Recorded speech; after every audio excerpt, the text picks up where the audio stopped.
Many English learners feel like they're doing everything right, studying vocabulary, reviewing grammar, even listening to podcasts, but they still can't speak with ease. Why? Because language isn't just something you memorize. It's something you live. And one of the most powerful ways to live the language is through stories. When you follow a story, you're not just learning English. You're feeling it, in real moments, in real places, with real people. And if that's how you want to learn, then you're exactly where you need to be. Be sure to like the video, drop a comment, and subscribe to RealSpeak. We post new stories every single day to help you speak real English, the kind people actually use. It was 5:45 in the morning. The sky above London was still a pale blue, fading into grey. The streets were quiet, not empty, but sleepy.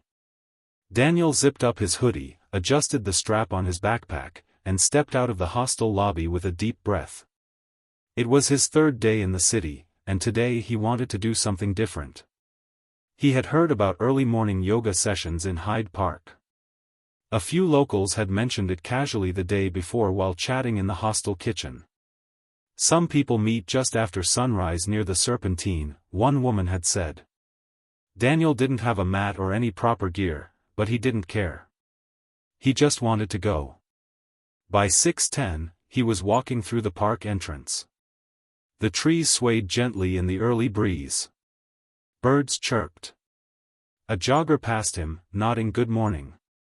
He smiled back, still unsure if he'd find anyone. There were no signs. No clear directions. Just a vague memory of past the rose garden and close to the water.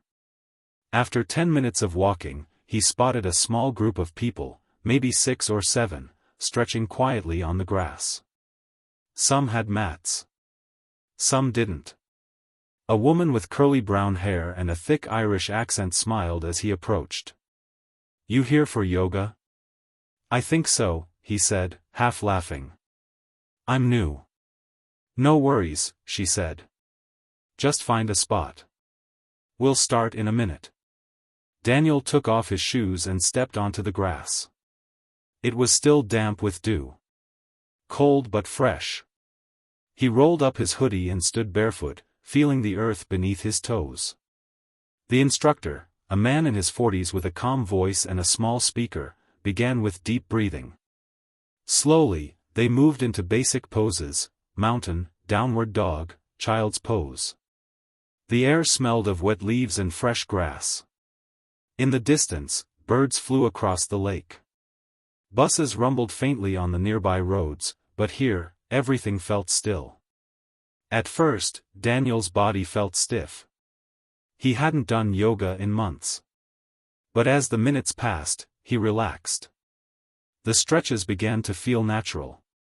His breathing slowed. His mind, usually noisy, was quiet. He opened his eyes in a seated twist and saw a squirrel nearby, watching curiously. The woman next to him let out a soft laugh. "They always come close in the morning," she whispered. After 30 minutes, they moved into Savasana, lying flat on their backs, eyes closed. Daniel lay there, his arms loose, his legs stretched out, his body warm from movement. Above him, the sky was turning gold. Sunlight began to peek through the leaves. He didn't think about grammar.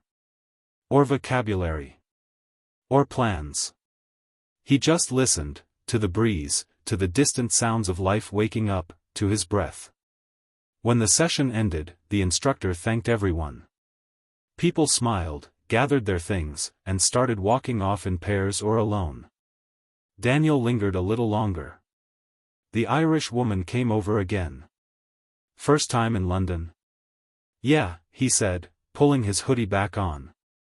"First time doing yoga in the grass, too." She laughed. "Best way to start the day." He nodded. "Yeah. I think I needed that."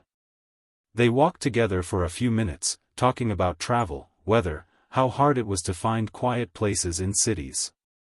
She recommended a cafe nearby that made good porridge. "Right on the corner, near the fountains," she said. Tell them Rosie sent you. Daniel smiled and made a note in his phone. Then they said goodbye, and he started walking again, slowly, calmly. He found the cafe. Ordered porridge with berries and a strong black tea. Sat by the window and watched the park outside. People were moving faster now, commuters, runners, kids with backpacks. The city was fully awake. But inside him, something was still quiet. Still soft. That morning had left a mark. He opened his notebook and wrote, "Sometimes the best part of travel is just being still." In today's story, you learned natural English phrases like, zipped up his hoodie, stepped out of the lobby, swayed gently, vague memory, spotted a small group, stretching quietly, stepped onto the grass, damp with dew, feeling the earth beneath his toes, rolled up his hoodie, smelled of wet leaves, flying across the lake, body felt stiff, breathing slowed, mind was quiet, let out a soft laugh, lingered a little longer, pulled his hoodie back on, walked together, made a note, and left a mark. These are everyday expressions that make your English sound real, the kind native speakers use naturally in conversation. Listening to them in real context, like this story, helps you learn how to use them confidently. If you enjoyed this video, leave a comment below, give it a like, and subscribe to RealSpeak.